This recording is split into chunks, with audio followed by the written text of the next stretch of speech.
शेर दिखे हिकिड़ो ई माण्हू हाराए सघे थो, उहो आहे ही पाण शेर दिल। अस्सलाम वालेकुम दोस्तों, छा हाल आहे? उमेद कयां थो सभु दोस्त ठीकु ऐं ख़ुशि हूंदा।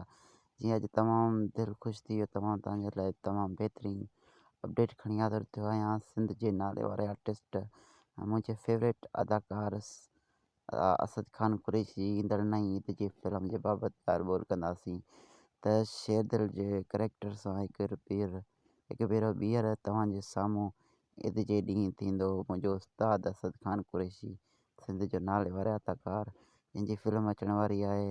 सदरो जेको प्रोडक्शन करे पियो, सदरो चांडियो हुनजे प्रोडक्शन में ही फिल्म तयारु पई थिए, जेको 2 फिल्मूं पहिरियां करे चुको आहे।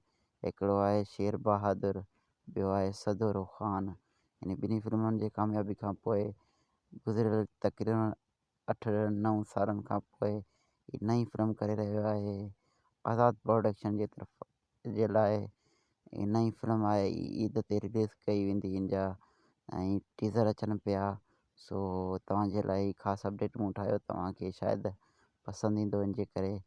ऐं तव्हांखे ॿुधायो हिन में मेन करैक्टर असद ख़ान कुरैशी जो आहे ऐं ॿियो ज़ुल्फ़कार बुर्दी हिन में वॾेरे जो करैक्टर में आहे ऐं रीमा नाज़ बि आहे हिन फिल्म में, जेको असद ख़ान कुरैशी जी हीरोइन आहे। ऐं ॿियो हिकिड़ो दोस्त जंहिंजो नालो त मूंखे यादि न आहे, पर हुन ॿिन्ही फिल्मुनि में हुयो, जंहिंजो मां फ़ोटो लॻायां थो, पाण तव्हां ॾिसी सघो था।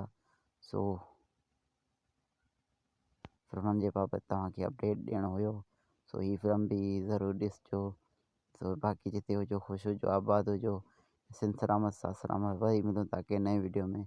ॾिसी स्माइल बलोच खे ॾींदा इजाज़त। ख़ुदा हाफ़िज़।